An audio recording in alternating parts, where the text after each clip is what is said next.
Hello दोस्त, अभी मैं आपको दिखाने वाला हूँ एक कुआं की स्टोरी, खूनी कुआं की स्टोरी। यहाँ पर एक खूनी कुआं होता है, वहाँ पर एक कार्टून के माध्यम से मैं आपको एक स्टोरी दिखाने वाला हूँ दोस्तों। मजेदार स्टोरी है भाई। आप सीमा गर्मियों की छुट्टियों में अपनी नानी के गांव आई थी। सीमा नानी के घर पहुंचने के बाद अपनी नानी के पैर छूती है और उनसे आशीर्वाद लेती है। तभी उसकी नानी उससे कहती है, इतनी बड़ी हो गई मेरी सीमा, चल जल्दी से हाथ मुंह धो ले, मैं तेरे लिए खाना लगा देती हूँ। भूख लगी होगी ना? हाँ नानी, भूख तो लग रही है मुझे, आपके हाथ के बने हुए पीले दाल और चावल खाने की। कितना टाइम हो गया है मुझे आपके हाथ का बना हुआ दाल चावल खाए हुए। तू तो नौकरी में व्यस्त थी, तो तुझे कहाँ से टाइम मिलेगा अपनी नानी के लिए?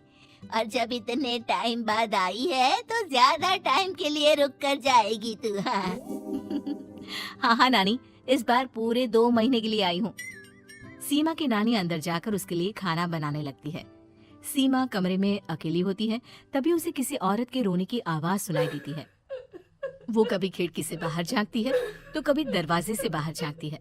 उसे समझ में नहीं आ रहा होता है कि आखिर रो कौन रहा है। तभी नानी खाना लेकर आ जाती है। वो अपनी नानी से कहती है, नानी, कोई औरत रो रही है क्या? मैं जब से यहाँ आई हूँ तब से मुझे यहाँ किसी औरत की रोने की आवाज आ रही है। हे भगवान, कहीं ये वही तो नहीं? बोलो ना नानी। अरे कोई नहीं रो रहा, ये तेरे मन का वहम है। और तू ना अब खाना खा ले, ज्यादा यहाँ वहाँ की बातों में ध्यान मत दिया कर। जल्दी से खाना खा और फिर मेरे साथ आ जा मेरे कमरे में, दोनों बैठकर खूब सारी बातें करेंगे। ऐसे ही अगले दिन सीमा अपनी नानी के साथ गांव के बाजार जा रही होती है। उसी रास्ते में फिर से किसी औरत के रोने की आवाज आती है। वो अपनी नानी से कहती है, अरे नानी, क्या सच में तुम्हें अभी भी किसी औरत की रोने की आवाज नहीं सुनाई दे रही? मुझे किसी औरत की बहुत बुरी तरीके से रोने और चीखने की आवाजें आ रही हैं। मैं बहुत परेशान हूँ नानी, आखिर ये कौन है? मुझे लगता है कि सीमा को शहर भेज देना चाहिए, यहाँ रहना उसके लिए ठीक नहीं। नानी बोलो ना, आप चुप क्यों हो जाते हो? सीमा, तू घर चल, मुझे तुझसे बहुत जरूरी बात करनी है। नानी सीमा को घर ले आती है और सीमा से कहती है, सीमा, कल सुबह तू शहर वापस चली जाएगी। अरे अचानक? आखिर क्या बात है नानी, आप मुझे ऐसे जाने को क्यों कह रही हो? मैं बस जो कह रही हूँ उस पर ध्यान दे। तू कल सुबह यहाँ से चली जाएगी, और ये बात मैं कोई मजाक में नहीं बोल रही। तू कल जाएगी तो मतलब जाएगी।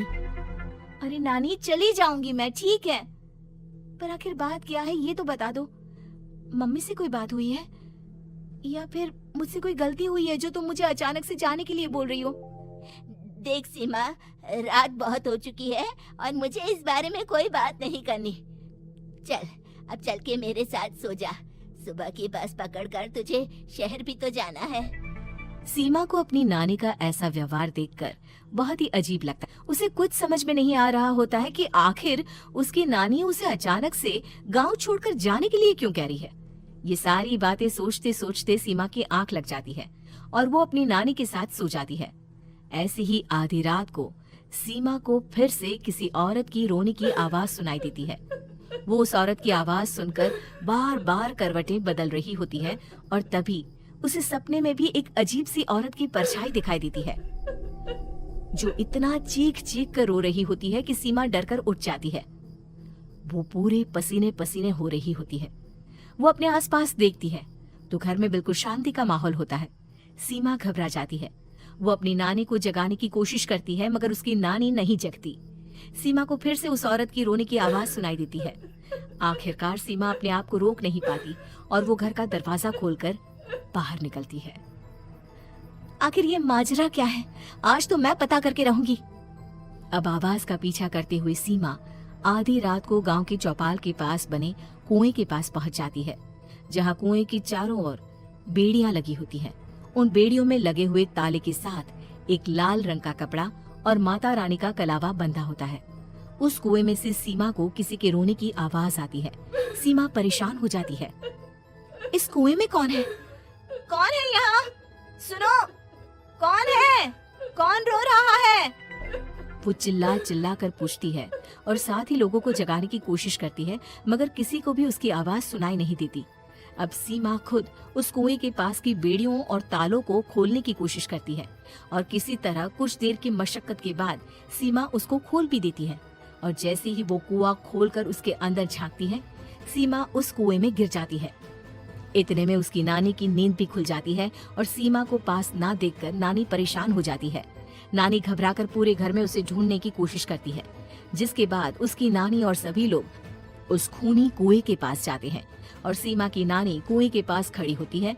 सभी गांव वालों और सीमा की नानी को सीमा के चिल्लाने की आवाज आती है, बचाओ, कोई मुझे बचाओ। मेरी बच्ची, हम आ गए, हम तुझे बचा लेंगे। नानी, मुझे यहाँ बहुत डर लग रहा है। यहाँ इंसान की कटी हुई मुंडिया, हाथ, पैर और कंकाल हैं और खून भी है। नानी, मुझे डर लग रहा है। आप सब मेरी मदद कीजिए, नहीं तो ये खूनी कुआं मेरी बच्ची को भी खा जाएगा। अरे मुझे तो ये समझ में नहीं आ रहा कि आखिर इस खूनी कुएं को खोला किसने। सालों पहले इसको इतनी मुश्किलों के बाद तांत्रिक बाबा ने बंद किया था। अरे पूरा गांव खूनी कुएं के बारे में अच्छे से जानता है, तो कोई भी जानबूझकर तो ऐसा करेगा नहीं। मतलब किसी ने अनजाने में इसे खोल दिया है भैया। सीमा को इस बारे में मालूम नहीं था और जब से वो यहाँ आई थी तभी से उसे किसी औरत के रोने की आवाजें भी सुनाई दे रही थी। कहीं सीमा ने ही तो उसे नहीं खोला। अगर ऐसा है तो फिर सीमा का बचना बहुत मुश्किल है। वहीं कुएं के अंदर सीमा रोते हुए बैठी होती है कि उसे आवाज सुनाई देती है जो कुएं के बाहर खड़े गांव वालों में से किसी को सुनाई नहीं देता। आज सालों के बाद मुझे ताजा खून मिलेगा। तेरा खून पीकर आज मैं अपनी प्यास बुझाऊंगा।